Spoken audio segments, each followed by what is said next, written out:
जोहार नमस्कार, मैं उमेश कुमार एक बार फिर से आप सभी का इस नए सेगमेंट में स्वागत करता हूं, अभिनंदन करता हूं, इस्तकबाल करता हूं। आज के इस सेगमेंट में मैं आपके साथ बातें करूंगा आदर्श आचार संहिता के बारे में। जैसा कि आप सभी को पता है कि आज की तारीख 16 अक्टूबर 2024 है और कल की तारीख यानी कि जो बीते कल हुआ 15 अक्टूबर 2024 के दिन भारतवर्ष के अंदर झारखंड और महाराष्ट्र दोनों राज्यों में विधानसभा चुनाव को लेकर आदर्श आचार संहिता लागू कर दी गई है, मॉडल कोड ऑफ कंडक्ट लागू कर दी गई है। तो चलिए आज जानते हैं कि आदर्श आचार संहिता क्या होता है, इसमें क्या नियम और इसकी क्या विशेषता है।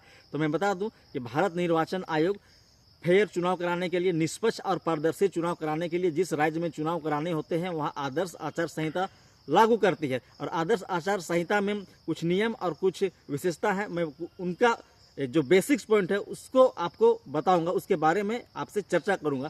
तो उसमें एक प्रावधान है कि जब आदर्श आचार संहिता लागू हो जाती है तो उसके बाद कोई भी राजनीतिक दल या सत्ताधारी दल या प्रत्याशी सरकारी संपत्ति का उपयोग नहीं कर सकते हैं चुनाव प्रचार में, या फिर जो कोई और सरकारी सुविधाएं हैं जैसे कि सरकारी वाहन है, सरकारी विमान है या अन्य सरकारी सेवाओं का प्रयोग अपने चुनाव प्रचार में नहीं कर सकते हैं।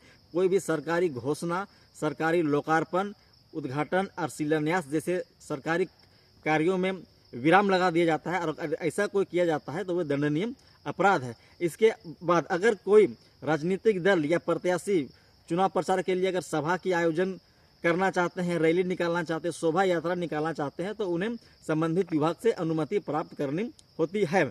अब इसके कुछ विशेषताएं हैं। विशेषताएं ये है कि देखिए इसमें क्या होता है कि हम देखते हैं कि आदर्श आचार संहिता जब लागू होती है तो बहुत सरकारी पदाधिकारी भी उस चुनाव प्रक्रिया में जुड़े रहते हैं उसको संपन्न कराने में। तो इसमें एक नियम है कि जब आदर्श आचार संहिता लागू रहती है तो वो सरकारी पदाधिकारी कोई भी प्रत्याशी राजनीतिक दल या सत्ताधारी दल के प्रत्याशी से नहीं मिल सकता है। अगर ऐसा करते हुए वो पाया जाता है तो जो भारत के संविधान है जो प्रतिनिधित्व अधिनियम 1951, लोक प्रतिनिधित्व अधिनियम 1951 की धारा 129(1) के तहत उस पर कार्रवाई की जा सकती है।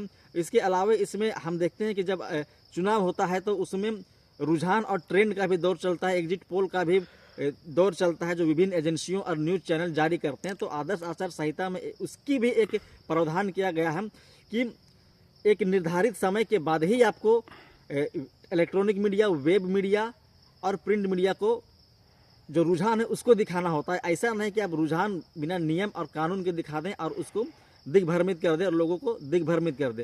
और आदर्श आचार संहिता में प्रत्याशी के आचरण की भी देखरेख की जाती है कि चुनाव प्रचार के दौरान उसका आचरण कैसा है, कहीं वो हेट स्पीच तो नहीं दे रहा है, निराधार आरोप प्रत्यारोप एक दूसरे पर तो नहीं कर रहा है। तो ये बहुत जरूरी होता है कि और पर्सनल अटैक, इसमें यह ध्यान दिया जाता है कि प्रत्याशी एक दूसरे के प्रति निराधार आरोप तो ना करें, ये प्रावधान है, लेकिन व्यक्तिगत आरोप और प्रत्यारोप भी ना करें आदर्श आचार संहिता के तहत। ये तो तमाम तरह की बातें हैं जो आदर्श आचार संहिता में लागू हैं और जो प्रत्याशी हैं, जो राजनीतिक दल है या सरकार है, उसे पालन करना होता है। ऑल ओवर देखें तो आदर्श आचार संहिता का उद्देश्य जो राज्य में है या जहाँ चुनाव होना है वहाँ निष्पक्ष और पारदर्शी चुनाव कराना होता है। अब आते हैं कि आदर्श आचार संहिता के तहत चुनाव प्रचार कितने दिनों तक करना होता है।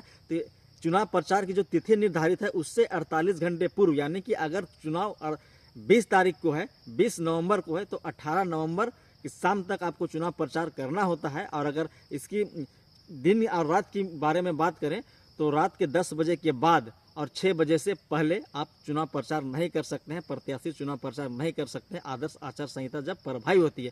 तो ये कुछ बातें थी, कुछ बिंदुएं थी आदर्श आचार संहिता को लेकर जो मैंने आपको बताई।